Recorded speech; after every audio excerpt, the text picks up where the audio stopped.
Meeting's presentation, Is It Time for Basic Income in Canada? Our club was formed in 1988 and currently has 44 members who are active in our interest groups, which include book clubs, walking and hiking, golf, bridge, Scrabble, crafts, painting, jaunters, lunch and dinner groups, dollars and cents, our ever popular wine tasting, and our recently formed reconciliation study group. We have a great season of programming, which I invite you to review on our website at cfuwcalgarynorth.weebly.com. And we are looking forward to the time when our meetings will be in person instead of virtual. Over the past number of years, we have partnered with CFUW Calgary for one of our fall meetings, and we are very pleased to co-host tonight's event and hope that you enjoy our speakers, Elizabeth McLennan and Brian Dodd. I'd like to now call on Judy McCaffrey for greetings from CFUW Calgary. Hi, thank you very much, Naveen. CFUW Calgary was formed in 1923, so we're getting up there. We're old ladies, all of us.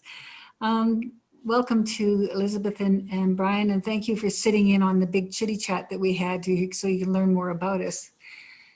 I did a little bit of research, and it's this joint meeting thanks to Janet Bowes, who was RD at the time, in 2006 started this. So this is the 15th time this group has come together for a speaker. So good on all of us to do that. So welcome everyone, and it's good that we've joined together again.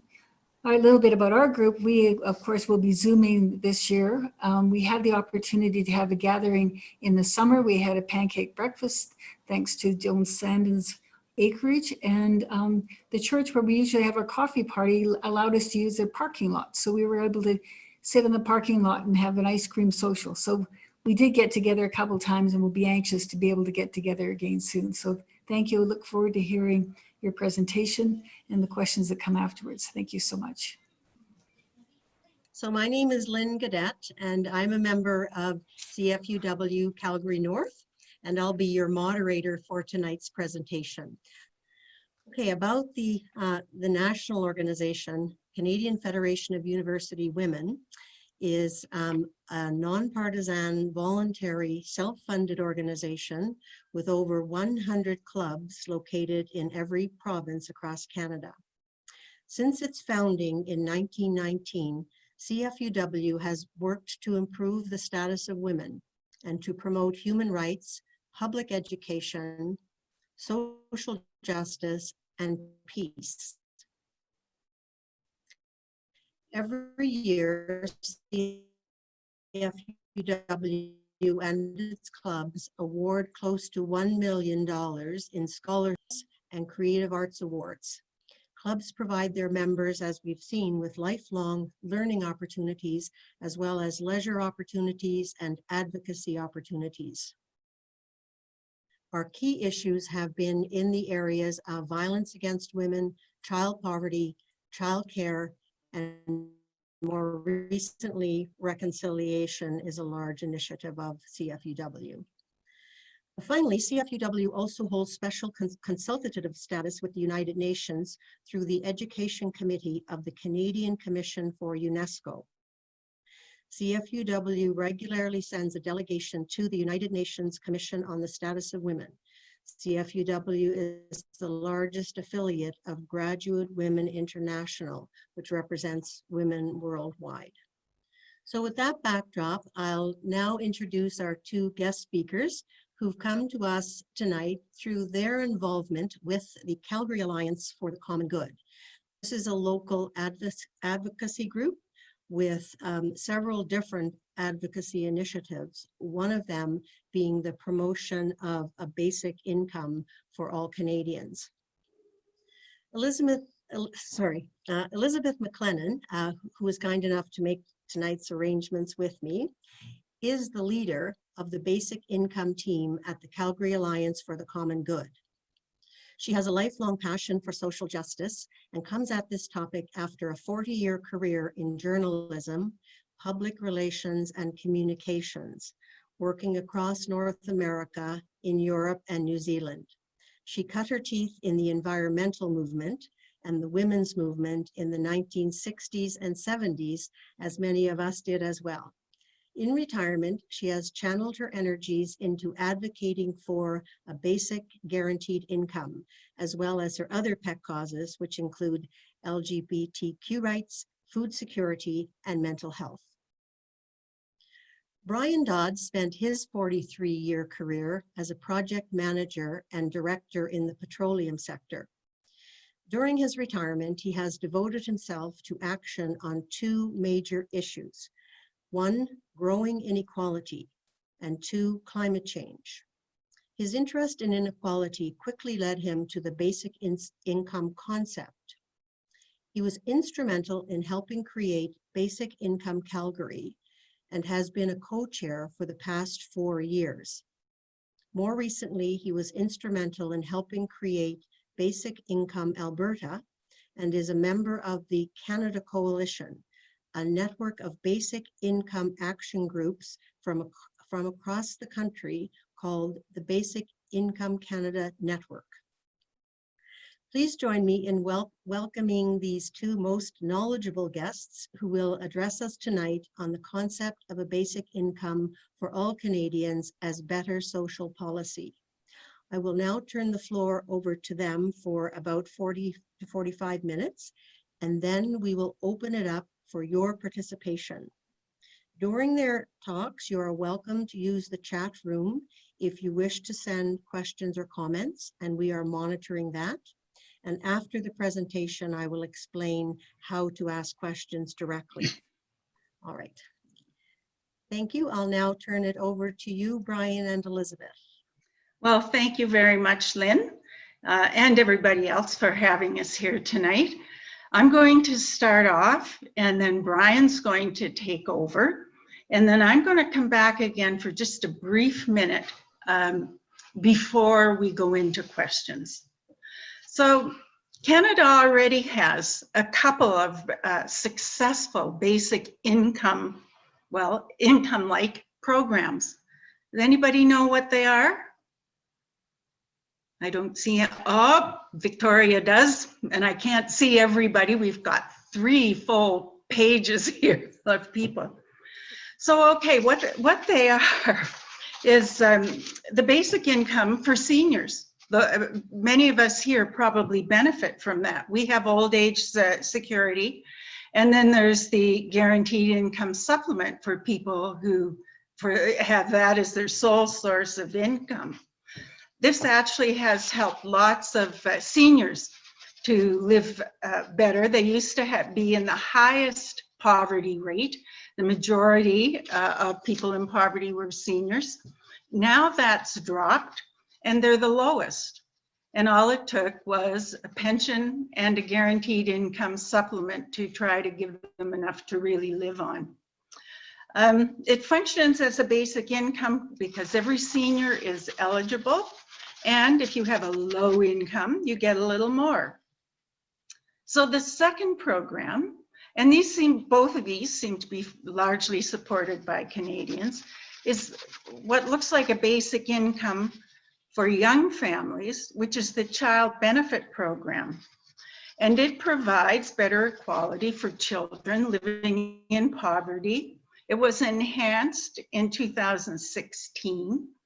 And a recent study on that program shows that for every dollar the government spends, $2 of economic activity, and 55 cents of that is returned to government. So we give them $1, $2 floats around in the economy, and 55 cents goes back to government. So it's both those programs are pretty successful and supported by Canadians. So I'm going to define a basic income. This is a definition that is used by most of us, although there can be some differences between different groups. But this is a generally agreed upon definition. So a guaranteed basic income is a regular, predictable, unconditionally available to all who need it, sufficient to provide a decent life and enable full participation in the community and in civil society. So I'm going to read that again because each word is there for a reason.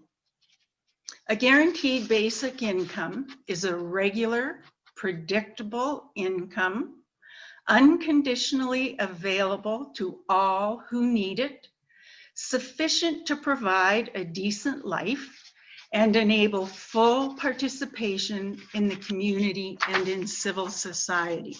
So that's what we're going to be talking about tonight. It's worth noting that the highest poverty rate now, that seniors don't have it, is amongst working singles, most of whom are working. They're working age singles, most of whom are actually working. And sadly, our economy really is not generating enough well-paying jobs. Between 40 and 50% of current jobs are classified as precarious. They're low-paying, usually by contract, little or no benefits or security. And this actually includes many well-educated people, such as university sessional instructors who are contract workers. They don't qualify for employment insurance. There's nothing for them to fall back on. Many hourly workers live on the edge of poverty, often working 2 and 3 jobs just to survive and try to feed their families, pay the rent. Basic income is one of the few social justice concepts that get support from both conservative and progressive elements of society. In fact, basic income is often seen as a conservative idea because it's market-based. It first actually came before the House of Commons in the 1970s when the Honorable Robert Stanfield, who was leader of the opposition in the time of Pierre Trudeau's government, brought it into the House of Commons. And because it's putting money right into the economy, they do consider it as a market-based solution. One of the interesting things about that approach is what we got into economically was trickle-down economics, where we gave money to companies and whatever, so they could create jobs.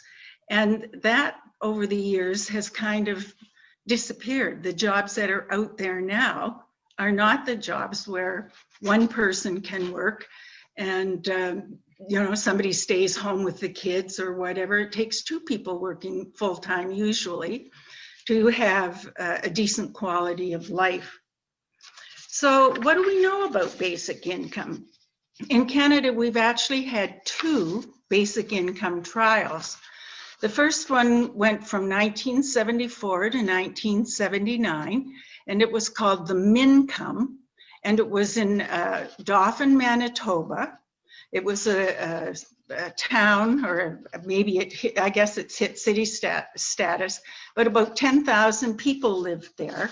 And everybody was eligible to be in this trial, and so including some of the rural areas. That trial ended when there was a change of government, as did the second trial. New government comes in and they say, no, we're not going to carry on with that. And all the data from that Mincome trial was put in big cardboard boxes and ended up in the basement of the Manitoba legislature. And there it sat, untouched for close to 30 years.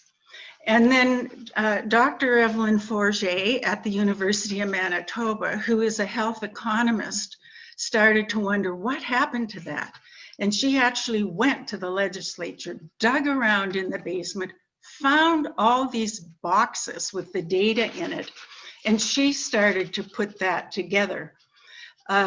One of the things that Brian and I are going to do when we're done is send Lynn links to some of these trials and the data from them. So if you really want to go in and look, you'll be able to do that. But one of the things that came out of that Mincome trial was that there were strong links to savings in healthcare. the number of people going to emergency rooms and seeing their doctor went down. The savings in dollars over the time of that trial was something like 8.5% in reduced healthcare costs. So you think if we could get 8.5% of our national healthcare costs down, it's a lot of money. And that's what happened there. Hospitalizations were down. Adolescents stayed in school and finished high school, which in the 70s, a lot of them didn't.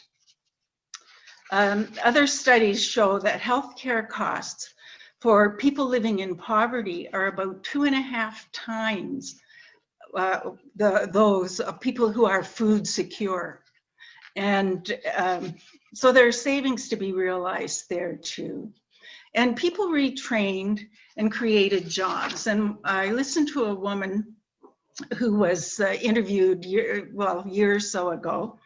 And she talked about being part of that trial. And she was a single mom with 2 children, and she was on welfare. And so the social workers would come to see her, and they would say, look, you stay home and look after your children, we'll look after you. So there was no way she could, welfare certainly doesn't allow you to get your children out and looked after and whatever. But once she got on the Mincome trial, she actually went back to school. She decided to be a hairdresser. She trained to be a hairdresser. She opened up a shop. And by the end of the trial, she was employing 2 other people and had this little business going, and she was self-sufficient. She felt good about herself, and nobody had to pay for her the way they did when she was on welfare. Now, the trial in Ontario is more recent, and it was canceled after a little over a year when the Ford government came into power in Ontario. And the research from that trial was headed up by a team from McMaster University. Dr. Wayne Luchuk, who's an economist, was the person who headed up that team. And what they discovered is that most of this data comes from talking to the participants, the people who got the money. And everyone who received a basic income reported benefiting in some way. Some said there were improvements in mental and physical health. They weren't as stressed out. They did get into the job market. A lot of them were already in the job market. One of the things that was so surprising is those who were already working when they participated in this trial, there's something ridiculous, like 82% of them had better jobs at the end of it, which was totally unexpected, but in that particular trial, that's what happened. They also said they had food security, they had housing stability, a lot of the things that most of us take for granted. Yeah. So, okay, I'm going to turn it over to Brian for a bit and let him talk about some of the other benefits of a basic income. Most people come to the basic income concept from a poverty reduction or poverty elimination, possibly, perspective. But basic income is much more broader than that. It's much more powerful than that. There's a lot of benefits that come out of that. So when we try and introduce people to the concept, we like to talk about what some of those benefits are. Now, unfortunately, nobody's really quantified those benefits, put some dollar values against them or anything like that. We know qualitatively that, but the basic income group in Ontario has now started some research to try and actually put some numbers, quantify some of those benefits. And thus when, it's going to be a year away. It's going to be a year before we get those results. But once we have those, we can do a better job of when people say, oh, it's going to cost too much money, or what's the cost, that's all they want to hear about. we can put some dollars and some benefits towards that and have a better conversation, a better evaluation of what the concept is really worth going forward.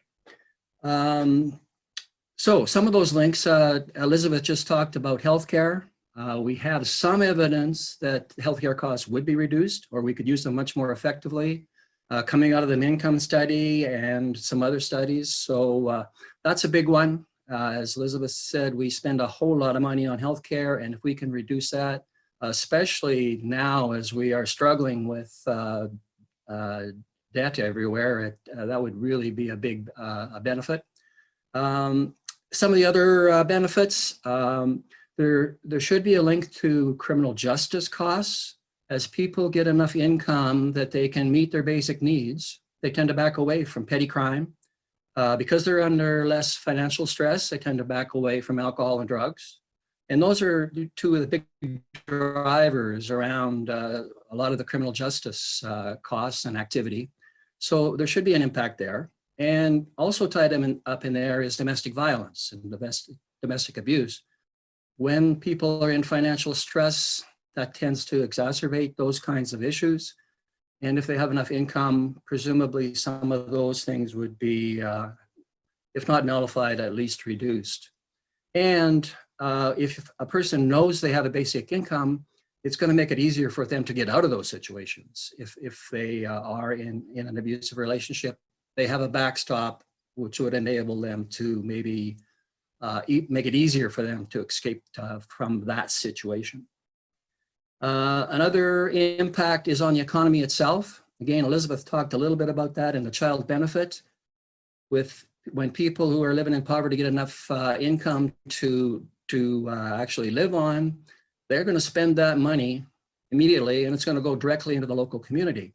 That's going to drive the economy. And Elizabeth talked about some of the numbers from the child benefit.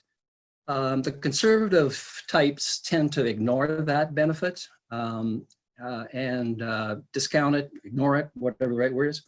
But there is a real economy driver, creating jobs and helping everybody. One of the big benefits of a basic income is it will support job creation, it will support job transition, and it will support caring and entertainment type of work. Now, job creation. A lot of the big entrepreneurs and a lot of other people believe that if we had a backstop of a basic income, a lot more people would be interested in starting businesses, doing entrepreneurial work, chasing innovations, inventing stuff. And we know a lot of the jobs and wealth over the last few years has come out of those kinds of activities. So if we have that backstop and it enables people to do that, or more people to do that, or be willing to do that, and probably make them more successful because they don't have to worry about starving to death in the meantime, then there could be a huge benefit in jobs and wealth creation. I think especially here in Alberta, where we desperately need a recovery and we desperately need to diversify the economy, and we have a population with a lot of younger, technical, professional people, it seems to me there's a big fit there that would enable the basic income to be a real driver in recovering from the pandemic, and as I said, diversifying our economy to, because we're not going back to where we've been. And then job transition. Elizabeth also talked about precarious work. It's very dominant in our society right now. A lot of people struggling. If they had the backstop of a basic income, again, they would have a bit of security. They would be able to know they're not going to fall into poverty. And they would probably have some time then and some energy to try and figure out how to improve their jobs or get a different job, improve their income. And as Elizabeth also said, that we saw evidence of that in the Ontario pilot. People were starting to transition to better jobs. So if more people could be in that position, then again, we would see more job creation, more economic development, and better for everyone. And for caring and entertainment work, most of that, or a lot of that, goes unpaid or very lowly paid, but it's vital to a vibrant and caring community. So if we could support that better, I think everybody benefits from that. The next one, next benefit is a pretty big one too. I think most people are aware that we are facing down some pretty big changes coming at us in terms of disruptive technology, like artificial intelligence, robotics, that type of stuff, and system change, like climate change. And our systems that we have in place right now are just not set up to handle that in any way, shape, or form. 40% of or at least one study said that up to 40% of the jobs, current jobs, that's pre-pandemic jobs, I'm not sure what's left now, those pre-pandemic jobs could be disrupted through technology or system change, 40%, and over a relatively short period of time. And as I said, we don't have any kind of thing in place. The pandemic has shown us that we don't have any kind of system in place to protect people through that kind of disruption. And it can be, almost anybody can be affected. Some of the a lawyer could be affected, a surgeon could be affected, teachers, all kinds of people could be affected as some of this technology comes at us. And likely there will be good jobs coming out of this disruption, but people have to get through the disruption. And if we had a basic income as a backstop, again, people would have some security. They would be able to better figure out how to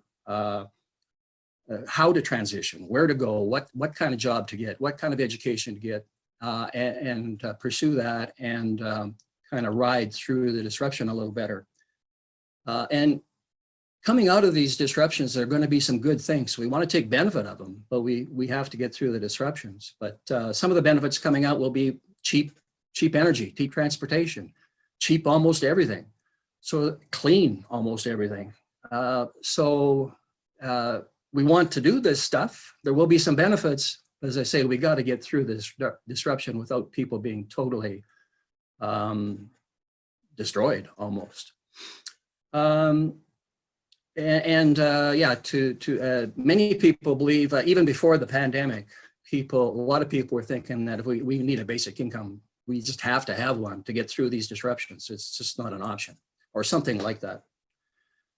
There's a few other benefits. You can go through quite a few benefits, but I'll mention just a couple more.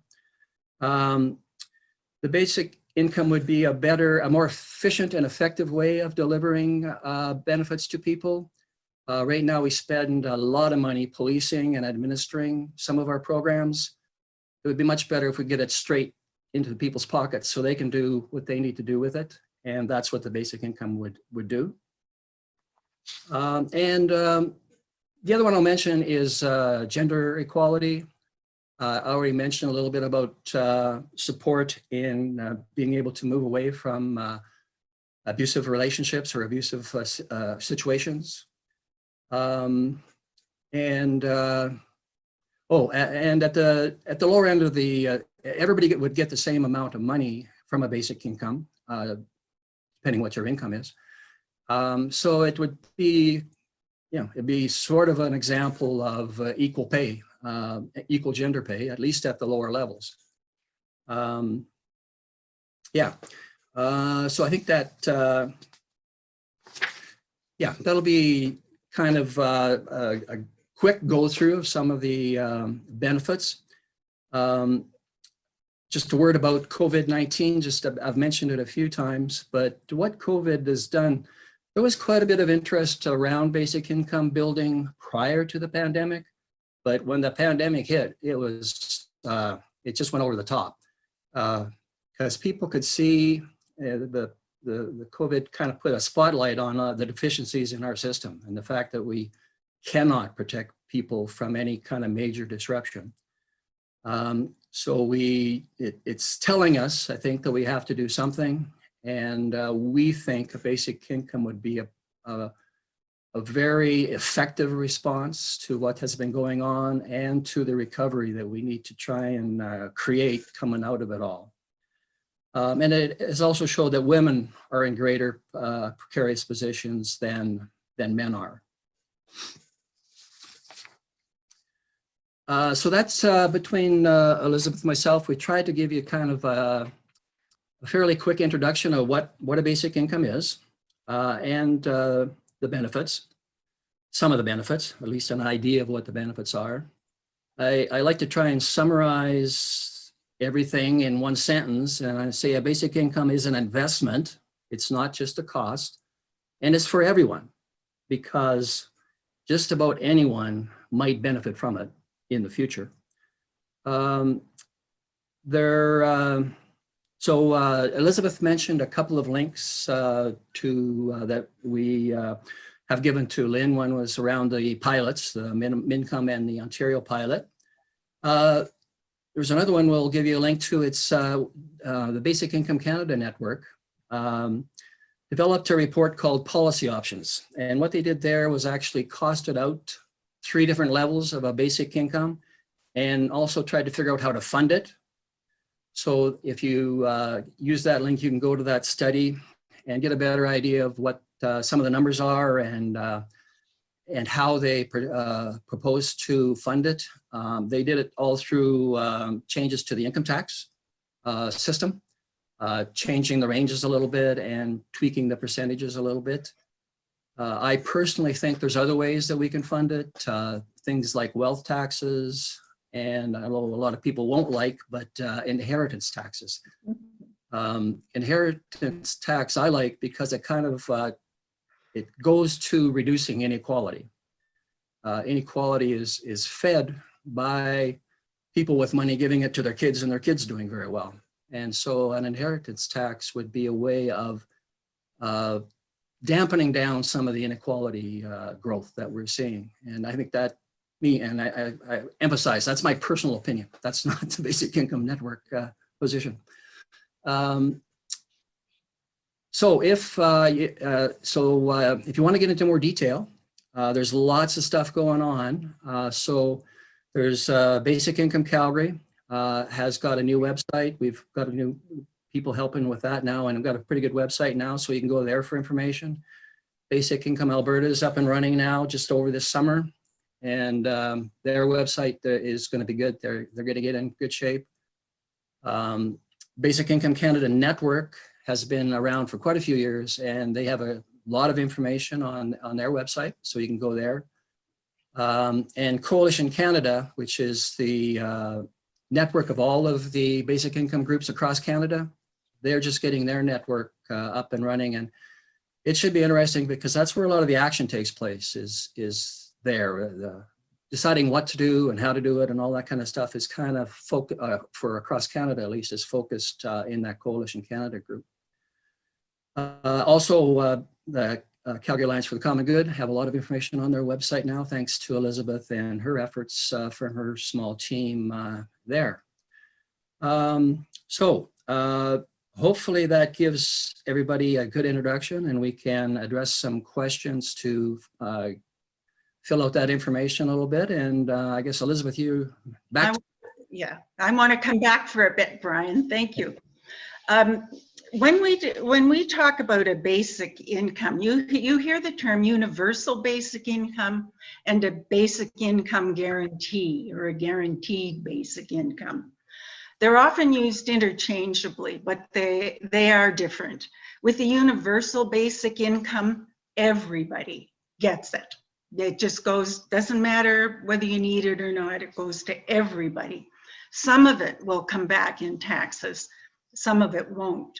And that's not the kind of basic income. What Brian and I really believe is the right way to go is a guaranteed basic income, sometimes referred to as negative income tax. The amounts that were looked at in that study that Brian referred to is about $22,000 a year. And as it goes up, as your own income goes up, you work and it goes up, it starts to cut back, like the amount that you get as a basic income would basically cut back until the point where you're just paying taxes like everybody else. It's a much less expensive way of doing it rather than just blanketing every single Canadian with money. I'd like to just talk too a bit about the funding sources, because if you go in and look at the policy options on that basic income network, Canada network page, they've looked at how we could have the money. They look at three options. One is it goes out to people between 18 and 64. And then the next option includes seniors, which is the one I think it should, because the basic income at $22,000 a year is more than what some seniors now get. And I think they should get as much as everybody else. But they're looking at things like rolling in from the refundable tax credit programs, money from the GST and HST, harmonized sales tax, as well as some social assistance. Those of you who've studied poli-sci know that in Canada, a lot of the income supports are the responsibility of provinces. And the provinces really don't have the money. The only order of government that has enough money is the federal government. So ultimately, they would have to sit down with the provinces and say, if we can cut overall healthcare costs by X, how much can you give us back? If we can cut back something else, they're going to have to negotiate how that works. And anything that goes into that kind of negotiation is tricky, but in the end, that's what they have to do. Some of the dollars, because everybody's interested in dollars, so I am going to mention it. Option 1, which goes 18 to 25, they predict that would cost about $134 billion. And what they would get back in proposed tax transfer resources would be $136 billion. So it should pay for itself. And the second option, which puts seniors in it, it's the same thing. They figure the cost would be about $187 billion, but the resources they would collect back would be about $189 billion. It's complicated, there's no question. However, I'm just going to tell you option 3. This is the real universal one. If they were just to send money out to every Canadian, it would be somewhere in the amount of $639 billion. Our whole Canadian budget for a year is $350 billion. And so all this will have to be really looked at. I come from the perspective as a civil society, we get to say, we don't want people to be poor anymore. We recognize our economy's changed. It doesn't provide, our social system no longer matches up with it. We need to make some changes. And I think if we say that government has a good role in figuring out the hows and how it should be done. And they've got all the experts. I don't claim to be an expert, but they've got the experts, and they need to focus on that. And then just before we go, I'll make this quick. Impact on women. We know we're going to have a recession as we leave COVID, whenever that might be. And lots of times it's now referred to as the she-cession, because women in particular are at a disadvantage. Brian mentioned domestic violence, that rates have gone way up. In December of 2019, before COVID, 68% of women who were unemployed weren't eligible for EI benefits. And then you get into the pandemic and uncertain economy, and women, particularly racialized women, are overrepresented in high-risk essential positions, and they bear the brunt of the jobs lost, and more than 50% of them have seen their hours reduced. And I think COVID also showed us that women, as essential workers, make up 92% of nursing jobs, 80% of medical lab technicians, 75% of respiratory technologists, 90% of personal support workers, 99% of childcare providers, 75 to 80% of community and social service jobs, 84% of cashiers, 72% of food prep, 91% cleaners, and it goes on and on.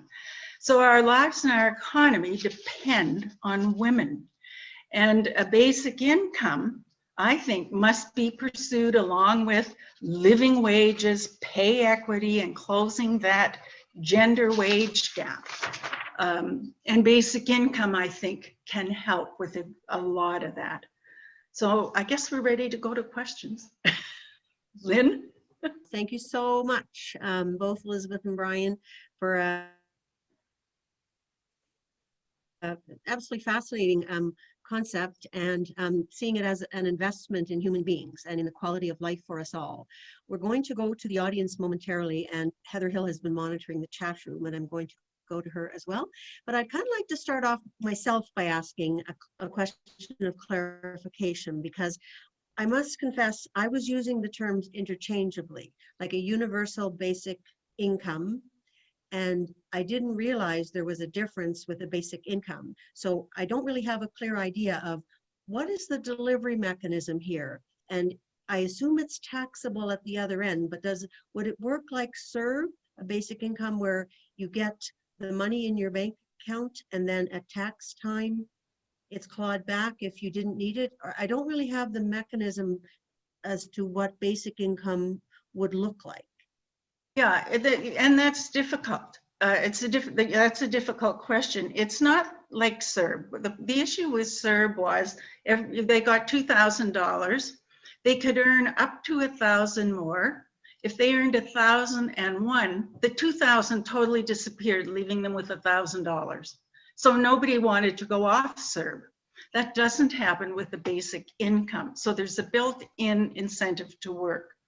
They figure, I think the last figure I saw, and you can correct me if I'm wrong, Brian, was once you hit $38,000 a year, you basically drop out. That's the real cutoff level. So you get, your $2,200 a month. These are just the figures that they work with. Nobody says that that's enough. And anyway, so that covers that. The universal basic income, with the guaranteed basic income, it really goes to the lower, people at the lower wage scale who can't really survive on what they have. And some of them right now have nothing. But with a universal basic income, it would just be sent out to everybody in Canada. I don't know where they'd get the list, right? We know who pays taxes, but we don't know who, isn't on those tax rolls. And it would go like to everybody, and it would be taxed back. But we know people in the upper tax brackets have different ways to, I won't say withhold taxes, but there are different perks and benefits and things they can write off, and they don't need that $2,000 to begin with. And it's a huge, huge expense for the government to pay out. Okay, one quick follow-up question, but basic income is not a needs-based payment, is it? It's not needs-based. I thought it was given to everyone. Income-based. So you have to get it, you have to be below a certain income. Okay, and that's known at tax time. Like Yes, so it's the same as, basically the same as the guaranteed income supplement. It's largely done through the tax system. They know how much income you have, and they can figure out how much increment you should be eligible for. They could do it.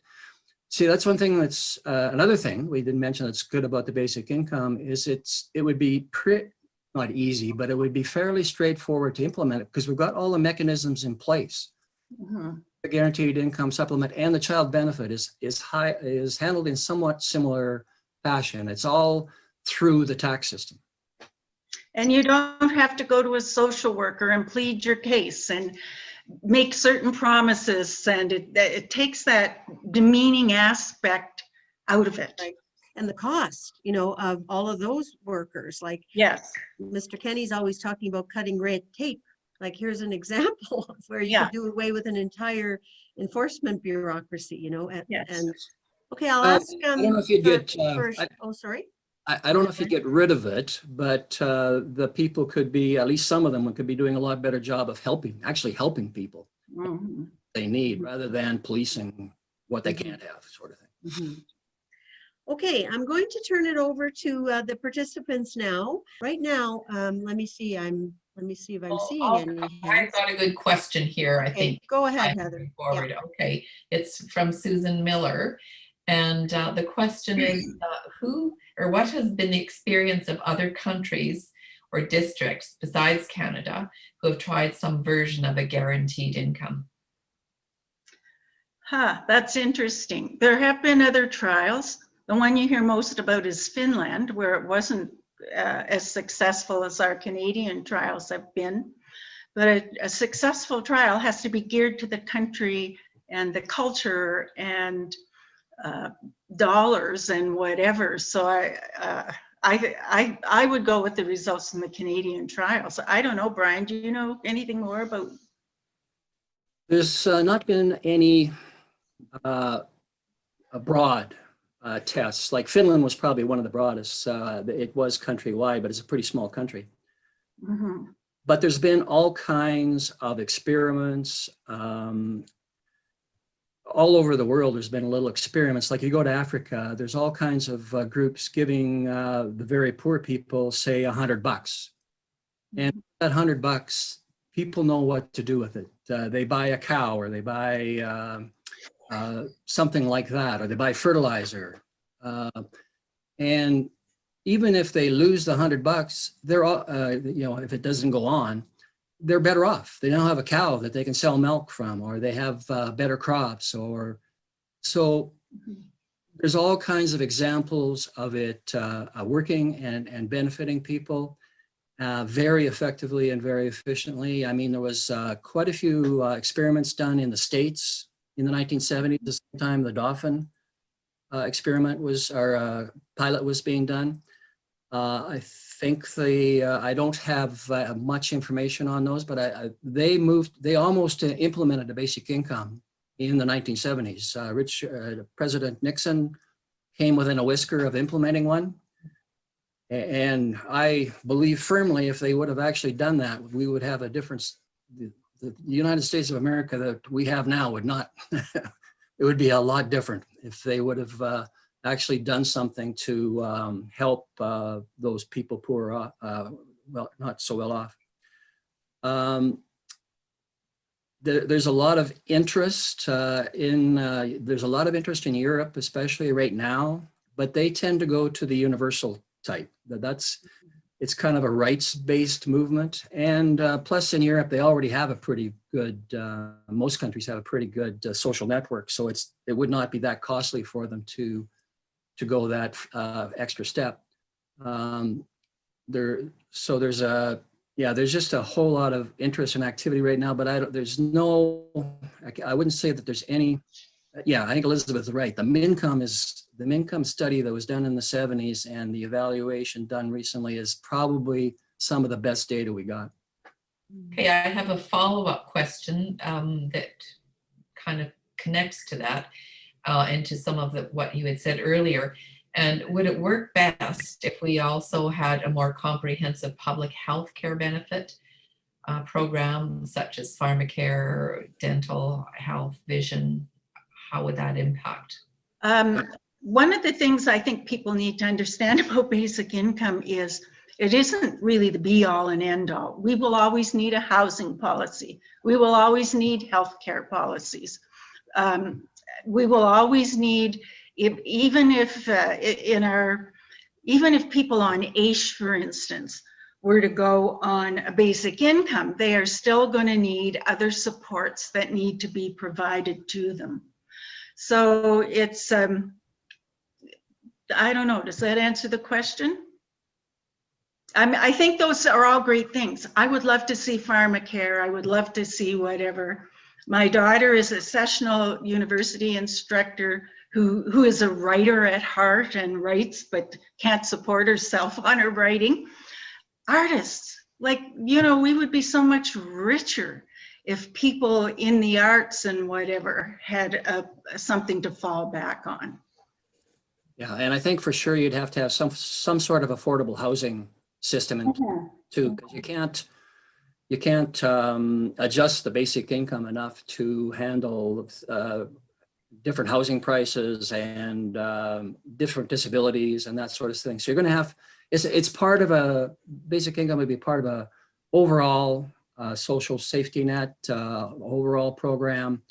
Yeah, it's just part of everything we need.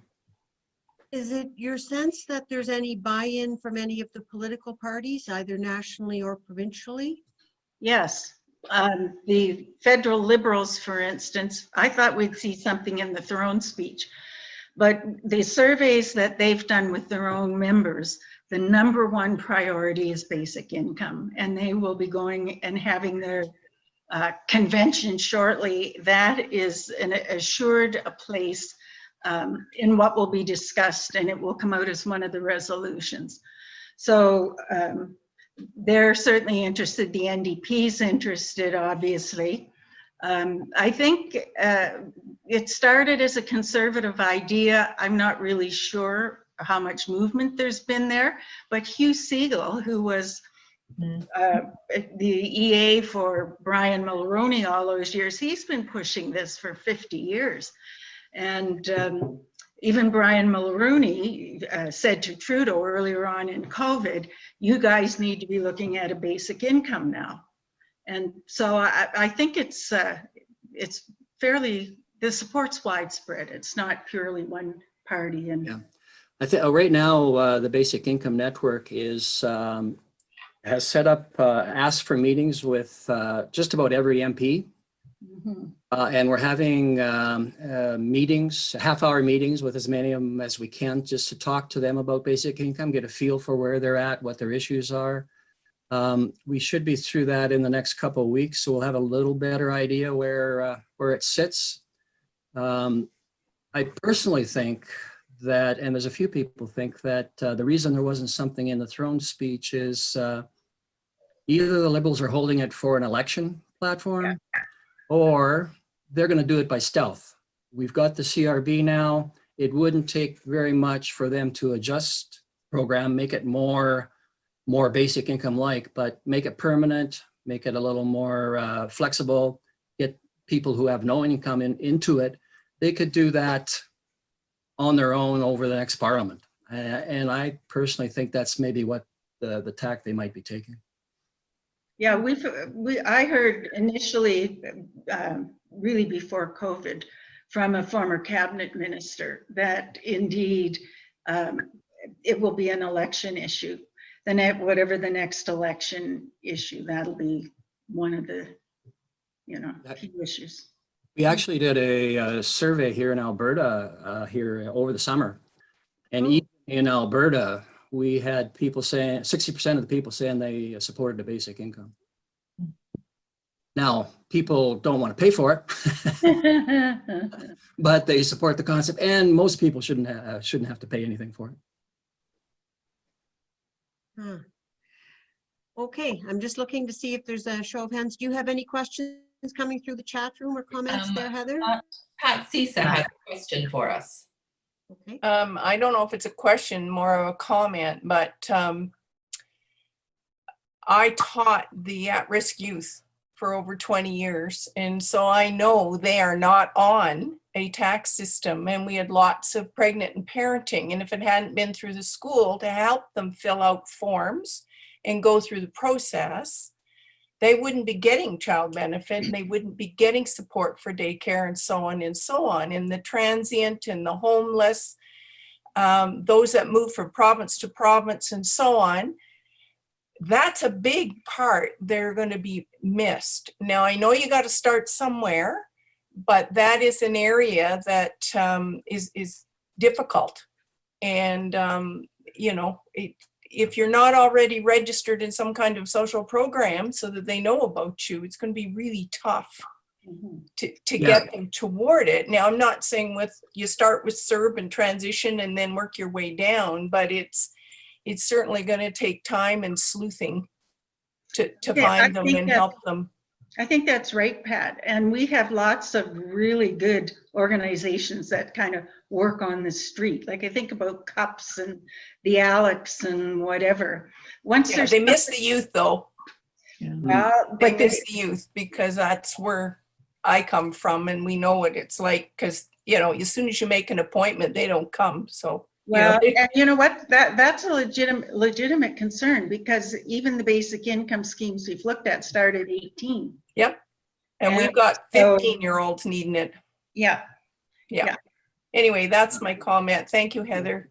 I think there is a lot of work going on, like Vibrant Communities Calgary and their poverty efforts. One of their efforts is to try and get anybody they can on the tax rolls, so that people that we know about them, and then they can get whatever benefits are there. But I hadn't thought about the what you just brought up, the youth. Yeah.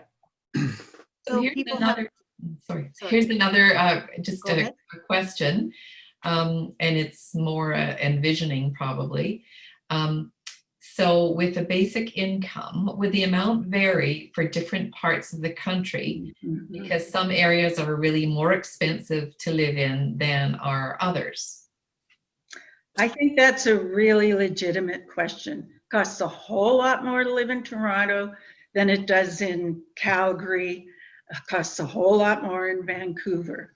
And I'm not sure how they would manage that. Maybe the provinces would have to top up some. I don't know what that would look like, but that is something that needs to be addressed for sure. Victoria has her hand up here. Okay. I think the problem with living in Toronto and Vancouver is the cost of housing. Yes. Food is not really different. Transportation is not really different. Clothing is not really different. So if you have a housing policy that can accommodate, the basic income could be the same, but you have a housing policy that backstops that in expensive areas. Yes, that's a very good point. You would probably tie the income to some sort of market basket. I think market basket measures what the federal government's using for poverty levels. So you'd probably tie it to that. I don't know how good that number is, but it does vary a little bit across the country. And you're right, if you can take housing out of that equation to some degree and have a separate system, it might be manageable. Because one of the other objectives is to eliminate homelessness. Yes. And there are some very hard cases that are never coming in out of the cold and would rather be sleeping under a bridge. But eliminating homelessness is about more than just providing a space with a door and a lock. It's you really need to home people, not just house people. So those support services are important. And we don't want to unemploy everybody who's in the system at the moment. As Brian said, they could be helping people instead of grilling people or whatever it is they seem to be doing at the moment. So if you, again, work on the homing situation, whether it's, something minimal for people who have no home at all, or helping people in high cost areas, they're complementary kinds of things. Some of you may be familiar with Tim Richter, who was huge in homelessness and the Homeless Foundation and whatnot in Calgary. He's been running a campaign for the recovery that's built around homelessness. And he says, we can't leave people on the streets. We got to get them off the streets. The second point in that big push and platform is a guaranteed basic income, because once you get them in somewhere, then what? So yeah, they're very much tied, housing and basic income. So we've got another question here. Just part of it was answered, Brian. You said you've got some meetings coming up with different political folks. So does your organization or the federal organization have a way that they're going to present the idea of a basic income? I mean, the idea is there, the need is there. Will it be presented federally? Will it be presented provincially? Do you have an idea of our goals? Yeah, well, through the pandemic, all kinds of things have been going on. Most of it focused to a federal level. The Ontario Basic Income Network actually has some very good ties to Parliament, to both MPs and to the senators. I don't know if you saw it, but during the pandemic, 50 senators sent a letter to Trudeau, basically saying he had to change CERB to a emergency basic income. And since then, they've kind of broadened it to be a permanent basic income to some degree anyways. They had a lot to do with that. And they are the ones leading these conversations we're having right now. Out of the conversations, hopefully we'll learn a bit about what should the next steps be. Can we somehow team up with some of them to, well, another example is one of the NDP members from Manitoba, Leah Gazan, has a bill to introduce an evaluation of basic income. And I think that's going to come back now that Parliament's back. And I believe it seems that Jagmeet Singh, the leader of the NDP, has not been fully behind basic income so far.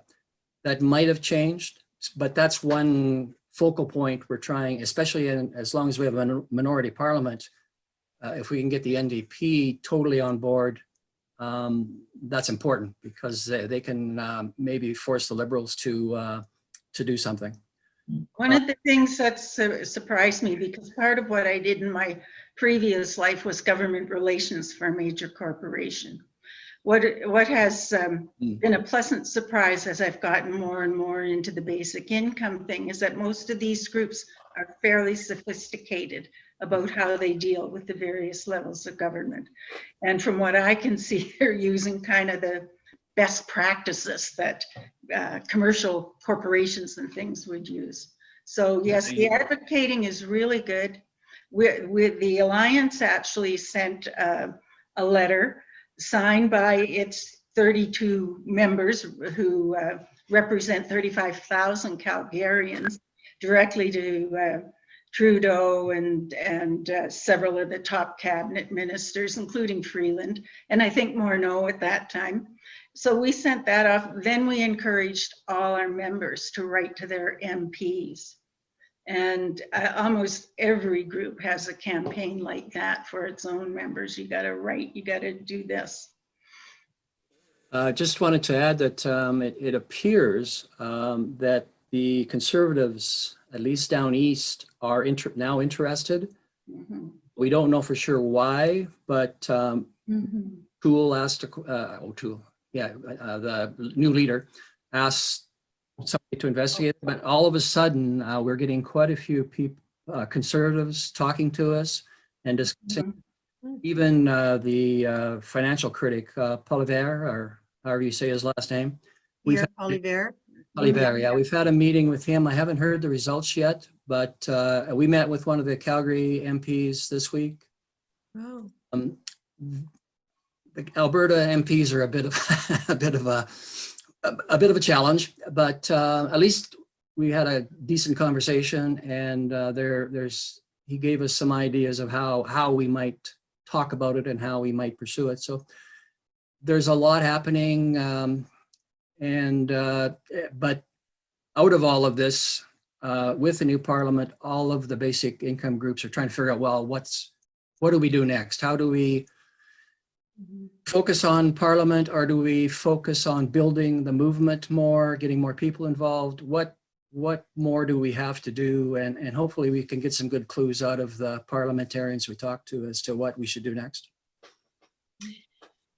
Thanks, Brian and Elizabeth. Just your comments now about the Conservatives in the East. We have with us tonight Teresa McKeeman, and Guelph is going to be hosting a universal basic income webinar. It was to be, I think, this week, but it's going to be postponed. So it may be of interest to that group, just to see if it's the similar thing is happening with the connections there, if the Conservative folks are more interested now. I don't have any other questions or on the chat. Do you? And I don't see any hands up at this moment. Don't either. So Lynn, do you have some questions?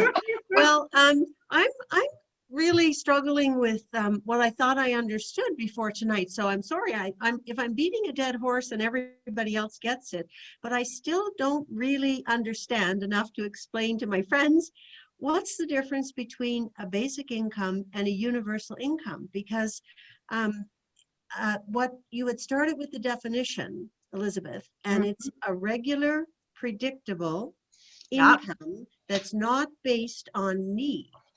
So it's like the Canada pension that I get. No, So- it is, I'll read it again, Lynn. Okay. A guaranteed basic income is a regular, predictable income, unconditionally available to all who need it, sufficient to Okay. provide a decent life and enable full participation in the community and civil society. Okay, so the key is who need it, that phrase. Yes. And that is determined by your tax return. Yeah. Am I understanding that correctly? So that was the point I think Pat had made about, okay, what about all the people not in the tax, right? So young It people. wouldn't have to be done through the tax system.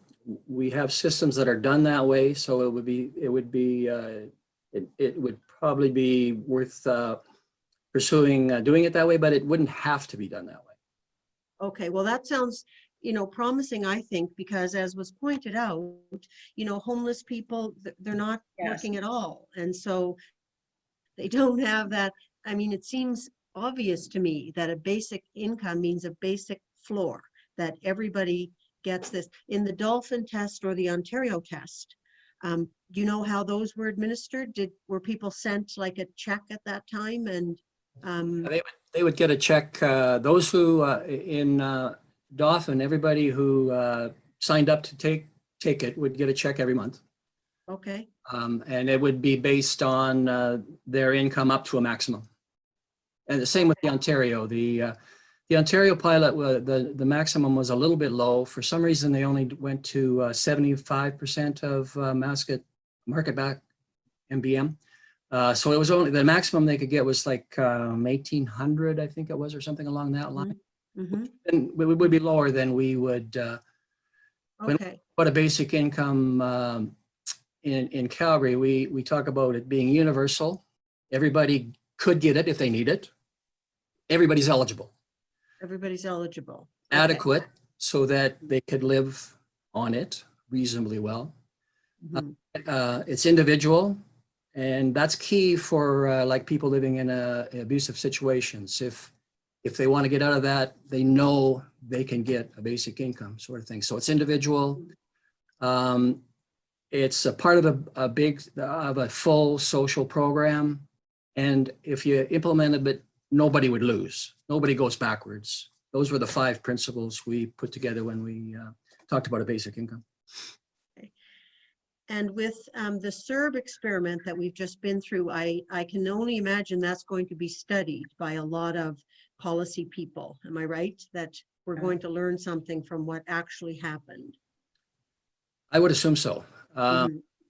The one thing I would say that it's, in many ways, it helped the concept of a basic income because it has proven we can afford to spend some money on people when we need to. But the way they did it is causing some problems because of the way CERB is structured. Some people are not necessarily wanting to work yet. And one of the especially conservative reasons for opposing it is they think people will stop working. There's no evidence that says people will stop working, but they have that in their head. They have that as a belief. We believe it's a myth, but the CERB is kind of emphasizing that point. So But I think what it's pointing out is our economy isn't generating jobs that are worth having. When $2,000, who here could live on $24,000 a year, year after year after year? Not many of us. And I think what it's showing is the jobs aren't there in the economy. Why would people go back for, minimum wage when they have to work 2 and 3 jobs? It's the real problem is our economy has totally shifted from what it used to be like, and our social programs and things haven't adjusted to that. And in some ways, it's unfortunate. There's an added factor, which is the workplace being unsafe in the perception of the worker. They don't want to go back to work. Yeah, and that's, absolutely. so that makes it a bit more complex. That Yeah, there's totally. Yeah. I see that Victoria has a question. okay. Well, I have a comment on the CERB. There are problems at both ends. One is if you made $1,001, you lost your 2,000 CERB benefit. And so the disincentive to work is that $1 is going to cost you 2,000. Yeah. That's not a true measure of whether people are willing to work or not. The other is you only got it if you used to have an income and you lost it because of CERB. So it didn't address people who work in the arts who are always underemployed and underpaid. It didn't address homeless people. It didn't address people on, disability benefits who might do better on a basic income kind of benefit. So it shows that we have money to help people when we need it, but the conditions of most of the programs the government brought out can be very onerous. And the ones that were supposed to help with rent, for example, the conditions for landlords to apply were so onerous, most landlords didn't. And people who had rent problems didn't get rent relief because it was tied to, green objectives and employment objectives and is your income down from last year objectives and things that were not germane to the issue of people don't have money and they have expenses to meet. So it's not really a true measure. It's not really a basic income. Yes. You know what I like to Certainly think? a good lesson of what not to do. Yeah. Well, you know what? I'm willing to cut the government a little slack on that. Somebody had to do something because we would have had people on the street. Somebody had to do something. So they just kind of threw the money out there, but it was not a well thought out program. Well, I always thought they should just have sent everybody a check for $2,000. And if you didn't deserve it, if your income wasn't down, they'd get it back next April at tax time. Yeah, yeah. That would be a better measure, although we still wouldn't catch the people who don't file income taxes because they have never had any income and really need some. Yeah. Thanks, Victoria. I see Aldous has her hand up. Yeah. So far you haven't convinced me, and I probably partly because I haven't got the numbers. I've heard other numbers than what you're saying, and the costs seemed horrendous. But and you've given me a lot of anecdotal information about what might be the advantages of it, but I can sort of foresee downsides as well. And maybe it's because I don't quite understand what's going on here. It almost sounds like you have to be working to get the money, because obviously if you're submitting taxes, but if you don't have to, No. and you're getting, if you don't have to work and you're getting 22,000 a year, I can see lots of people not going back to work. If I was getting 22,000 a year, I might be one of them, because the thing is, if, for example, if you had a couple of kids and had to get childcare, etc., and buy clothes and transportation, et cetera, you'd probably be better off staying at home. Yeah, you probably Getting would. that money.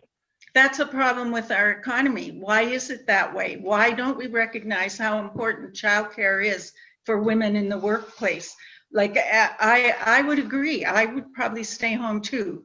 But the thing is, Wayne Luchuk, who was the person who headed up the Ontario trial, responded this way: no matter what the program, no matter what goes on, there are probably always going to be about 5% of the people who are going to try to game the system. That's just the way it is. They're going to sit down, drink beer, eat their cheesies.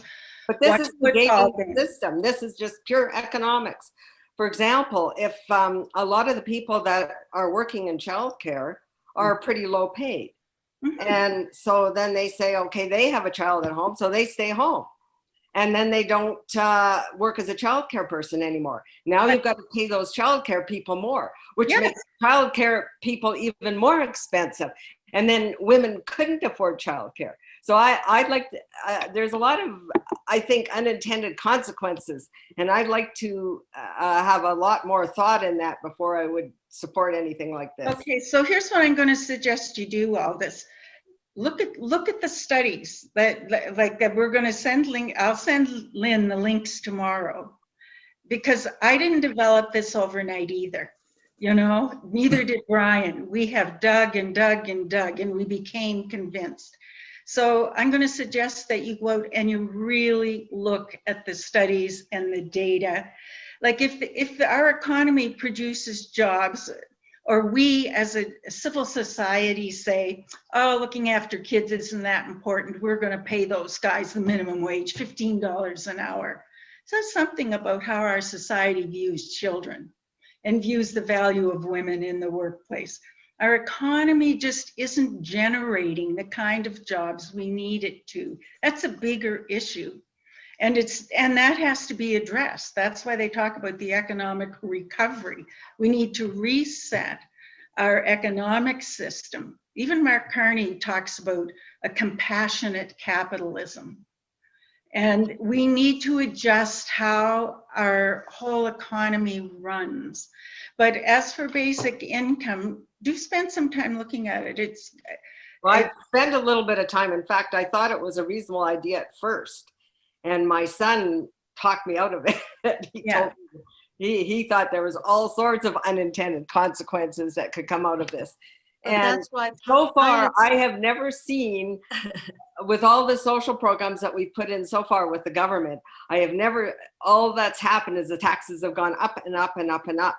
And so I'd have to be really convinced of the numbers. And I've heard, as I said, I've heard other numbers than the ones you're giving. And it sounds like just from what they said, we couldn't possibly afford this. But I'm willing to stay open-minded and read some more numbers. But I am not totally convinced at this point in time. And that's where pilots come in, because there are too many unknowns. Like, we're going into uncharted territory. So a pilot actually allows you to experiment in a social way, because we're all working with conjecture, you know, and stereotypes about what other people would do, you know. And in terms of women looking after children, I've known several moms who have a disabled child that they're struggling to work to support the family, right? So yes, if they could stay home and live on the income, then everybody would be better off, less stressful. The child would have a loving home to grow up in. I expect there's probably a correlation between, you know, kids, juvenile delinquency and kids staying in school and kids being supported when their parents are able to focus on the kids more than putting 2 and 3 low-paying jobs together. Yeah. But that's what a pilot shows you. Yeah. Yeah, and that is what it showed. Mental health improved. People, you know, didn't need health care as much as they did.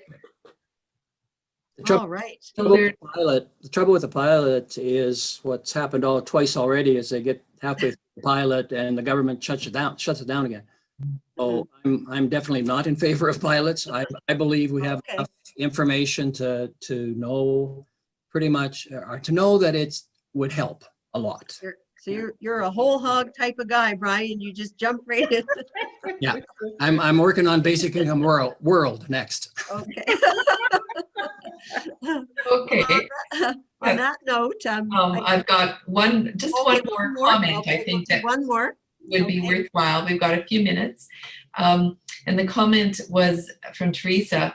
There is a concern that neoliberals may support a basic income as a way to reduce public services or to privatize them. What do you think about that? I don't see it that way. If otherwise, you'd probably have Jason Kenney trying to do that. But in any event, no, it doesn't ring true to me, because privatization is something that's totally separate. I don't see how it ties into basic income, other than it has a huge impact on the economy. And if I've got a couple of minutes, I'll tell you a story. I once worked for a major corporation. It was a crown corporation. It privatized. All of a sudden, we actually took courses in how to see how far we could drop employee satisfaction numbers and customer satisfaction numbers, so that we could generate more income that would go to shareholders. It's all about the shareholders now. And that's the kind of economy we have, right? It isn't particularly great for people, for workers. It isn't particularly great for for the economy. And the money tends to all go in one way, and you have this huge wealth gap and all this inequality in society as a result of that. So we really need to take a hard look at how we want to run an economy that's actually going to be, I don't know, more compassionate, I guess. Okay, well, thank you so much to both of you. It's been such an informative discussion, and I hope everyone enjoyed it as much as I have. And I'm looking forward to being able to make it available even more broadly through our ability to send our Zoom recording around the country to some of our other clubs. I'll take this opportunity now to call on Pat Cyca, who is going to thank you on behalf of our clubs. I'd like to thank Amy for technical support and Lynn for being our moderator, but in a special thank you to Brian and Elizabeth. You've been peppered with questions here the last 45 to 50 minutes, so you certainly know you've stoked the juices of thought here. If I was to summarize it quickly, I would say, you presented us with the big idea. You showed us some of the details. Now, I believe for your success, the two have to mire, and obviously has to work within a political system. And that's just a easy off the cuff way to make it go. But it will be very interesting to follow your thoughts about, if everybody's in favor of this, it's got to pop at some point in our political system. And so the government didn't fall tonight, but there will be an election at some point in time, and it will be interesting to see when this pops up and how it pops up. And certainly your hope, and many of us, is that it doesn't take 50 years for it to finally come to the front of the fore. So I thank you for your thoughts, I thank you for your passion, and I thank you for your dedication to an area of our society that needs to be addressed. So thank you, and thank you to everyone who has joined us this evening, and spread the word. Well, thank you for having us. Yes, thanks very much. That was very kind. Okay, good night then, everyone. Good night.